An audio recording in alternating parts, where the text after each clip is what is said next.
In the heart of Kitale, Kenya, there was music, food, and colorful clothes. It looked like a happy wedding. But one face in the crowd told a different story, Zawadi's. She was only 19, and her eyes showed no joy. While everyone else smiled and danced, she stood silently in her bridal gown, her heart heavy. Zawadi was being married off to Mwalimu, a wealthy man old enough to be her father.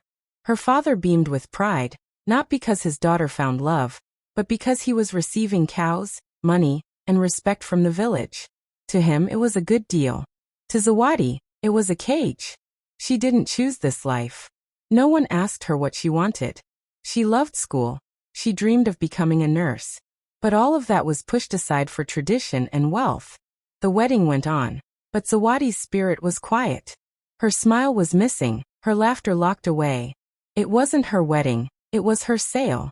As the guests celebrated, few noticed the sadness in the bride's eyes. In a world that often forgets the voices of girls like Zawadi, this wedding was not a celebration of love. It was a reminder of how easily dreams can be traded for cows. Zawadi didn't cry. She had cried too many times already. But in her silence, she carried a question that still hangs in the air. When will her life belong to her? It was supposed to be the happiest day of her life, her wedding day. But for Zawadi it felt like just another day of hard work. From the moment the sun rose, she was already in the kitchen. Smoke stung her eyes as she lit the firewood. Her hands, already tired, stirred big pots of rice and soup. Her stepmother, a ketch, barked orders at her. "Move faster," she snapped, as Zawadi ran barefoot across the yard, sweeping, cooking, and carrying trays of food. While other brides would be dressing in white gowns, getting their hair done, and smiling for photos, Zawadi wore an old, faded wrapper. Her feet were dirty. Her face had no makeup, only sweat. Guests began to arrive, laughing and dancing. They brought phones to take selfies, dressed in bright colors, ready to enjoy the big day. But no one noticed the bride working in the background, her arms full of plates and her back aching. Children ran past her, almost knocking the dishes from her hands. Still she said nothing. She smiled politely, even though her heart felt small and heavy. The smell of food filled the air, but she had not eaten. Every time someone called her name it was to serve, not to celebrate. Zawadi watched as the groom arrived, proud and surrounded by friends. People clapped. Her father nodded with pride. But she didn't feel proud. She felt invisible. She was the bride, yet she was treated like a servant. Not once did anyone ask if she was okay. No one offered her water or helped her rest. It was her wedding, but it didn't feel like hers. Felt like a job. Her smile was missing again, and her eyes told a quiet story of pain. A story that no one was listening to. As music played and people danced, Zawadi stood alone behind the kitchen, washing dishes while others took photos in front of her wedding decorations. She wasn't a bride that day. She was just the chore girl. And deep inside she wished anyone would notice her and say the words she needed most. "You deserve better." The drums were loud, the music full of life. People danced, clapped, and laughed as speeches were made under the big tent. Mwalimu, the groom, sat proudly on a decorated chair like a king. He wore shiny clothes and sunglasses, nodding as people praised him. Guests shouted blessings and gave gifts. The air was full of joy, for everyone except the bride. Zawadi wasn't sitting next to him. She wasn't getting her photo taken or listening to kind words about her beauty. She was in the kitchen behind the crowd, standing over a hot stove. Her hands were shaking as she fried samosas in sizzling oil. The hot oil popped suddenly and burned her fingers. She winced in pain but didn't cry out. She knew no one would care. She dipped her fingers quickly in cool water and kept working. Her clothes were soaked in sweat. Her wrapper was stained from the cooking oil. Her hair stuck to her forehead, and her feet ached from standing all day. She glanced through the window at the crowd where people laughed and took selfies. No one noticed she was missing.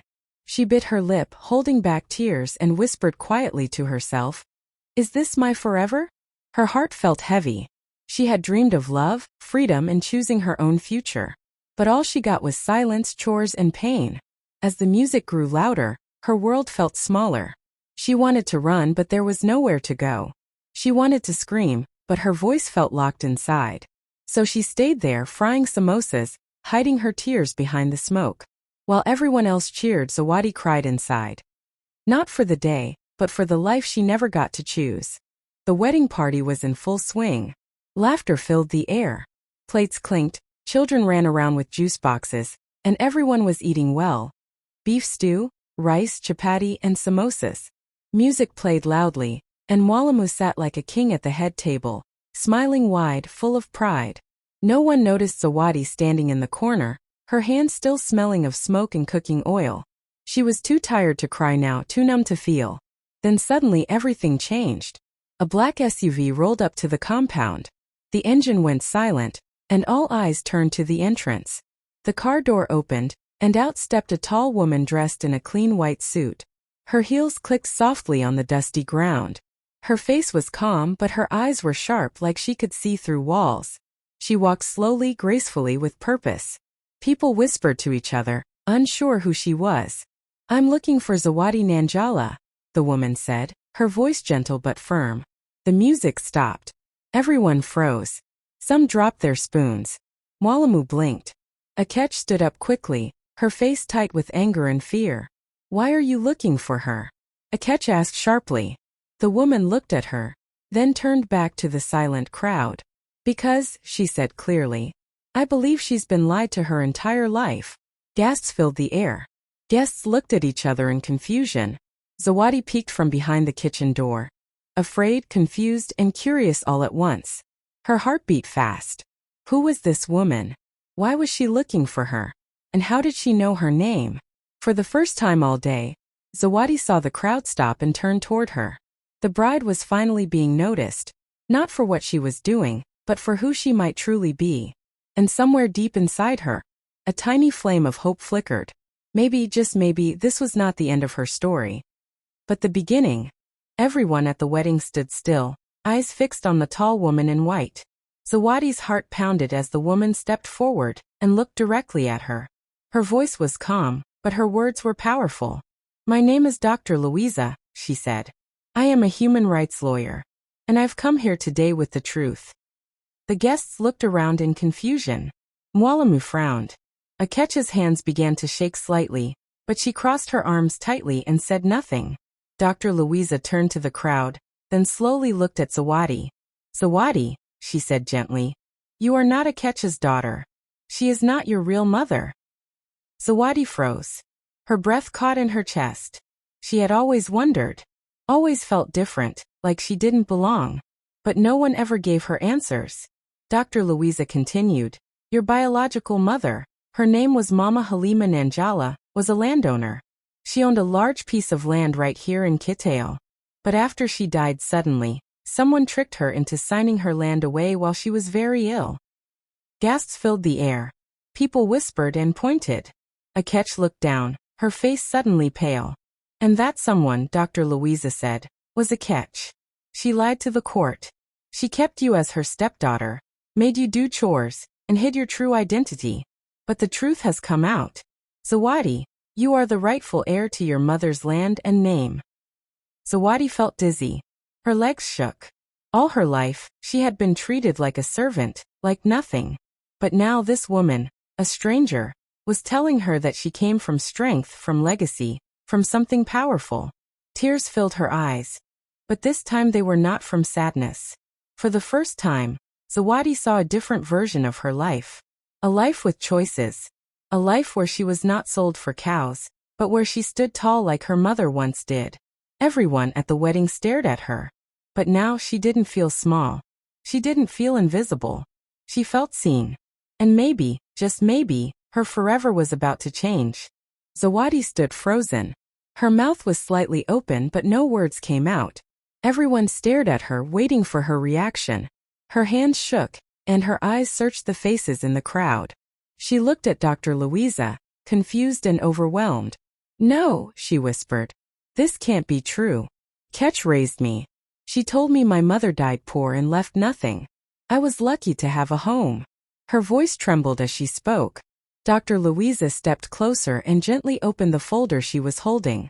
"I understand, Zawadi," she said softly. "But your whole life has been a lie." She showed Zawadi a photo of a smiling woman holding a baby. "This is your mother.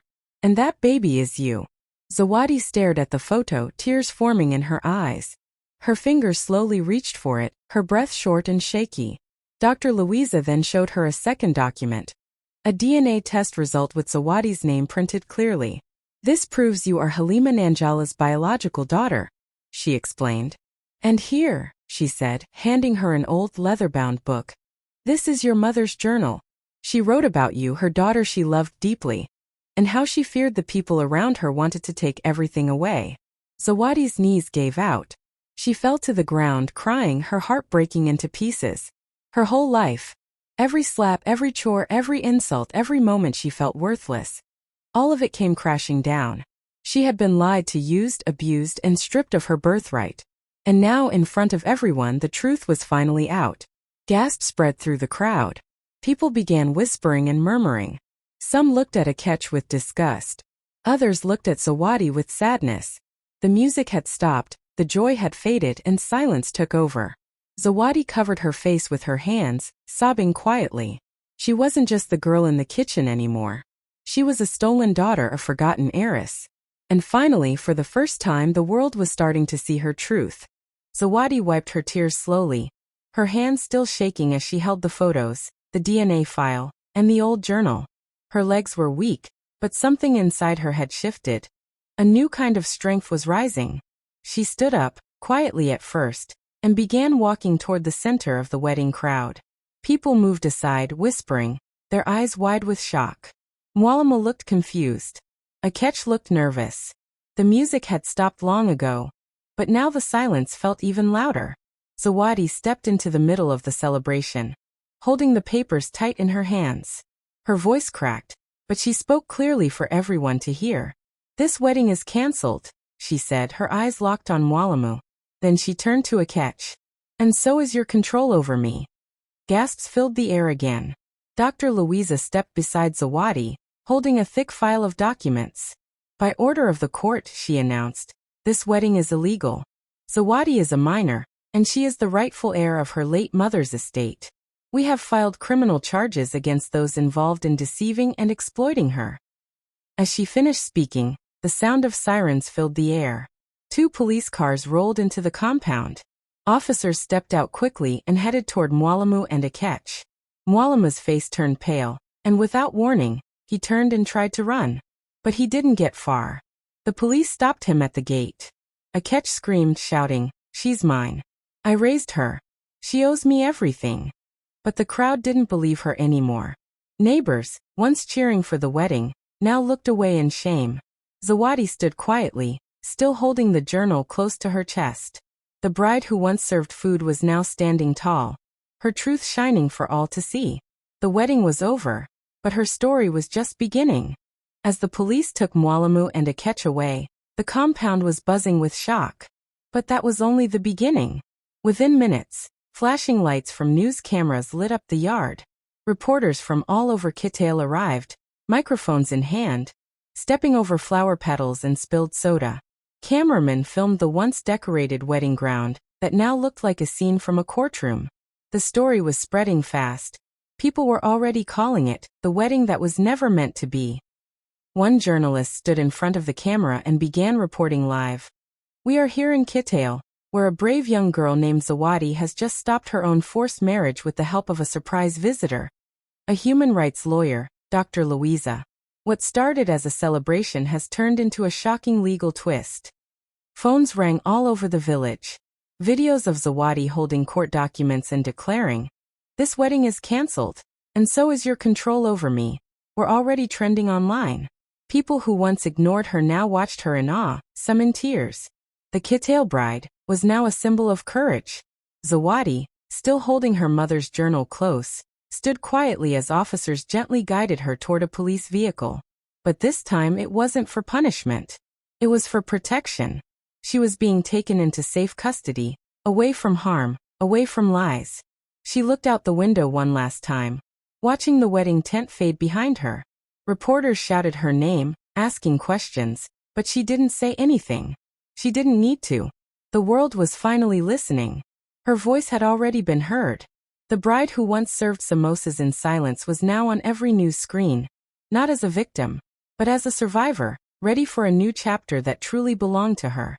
6 months later, the town of Kitale looked the same: busy streets, bright markets, and the same old chatter in the air. But one thing had changed. Zawadi had returned. Not in a worn-out wrapper or with her head bowed down. This time she stepped out of a clean silver car, wearing a smart dress, her hair neatly braided, and her eyes shining with confidence.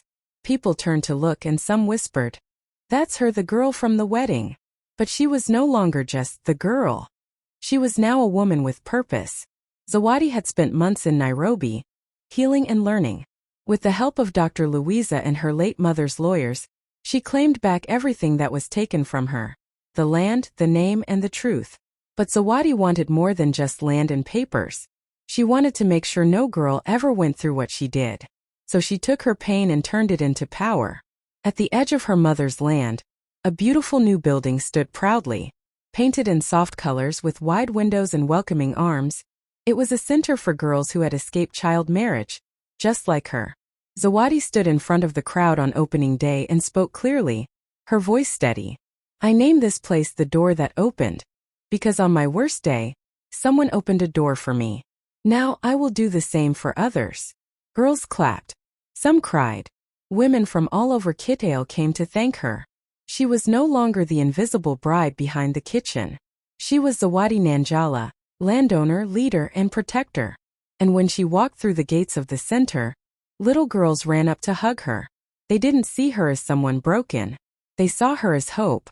Zawadi looked up at the sky, smiled, and whispered, "Mama, I finally found my voice." And this time her smile was real. The sun was shining over the same wedding lawn where Zawadi once walked barefoot, carrying trays and washing dishes. But today it looked completely different. A large white tent stood in the center, filled with rows of chairs. Hundreds of girls, young and old, sat quietly waiting. They weren't here for a wedding. They were here for a voice, for a story. And that story stood right in front of them, strong, proud, and smiling. Zawadi took the microphone, wearing a bright yellow dress that flowed in the wind. Her eyes scanned the crowd. Some girls looked just like she did months ago, quiet, unsure, scared. She took a deep breath, then spoke in a steady voice that echoed across the field. "That day," she began, "I thought I was being humiliated, forced to cook at my own wedding, made to feel like I was nothing." She paused, letting the moment sink in. "But actually, I was being positioned for something greater. For freedom." The crowd exploded into cheers and claps. Some girls stood up, fists in the air, tears in their eyes. Others simply smiled, knowing that her words had touched a place deep inside them. Zawadi's story didn't stay in Kitale. It became a film watched by millions. Her name trended online. Schools talked about her. Laws began to change. Her voice became a symbol, a message to the world. Never underestimate a girl with nothing left to lose, because sometimes those are the girls who rise the highest. And Zawadi, once a silent bride, now stood not as a girl, but as a force the world could no longer ignore.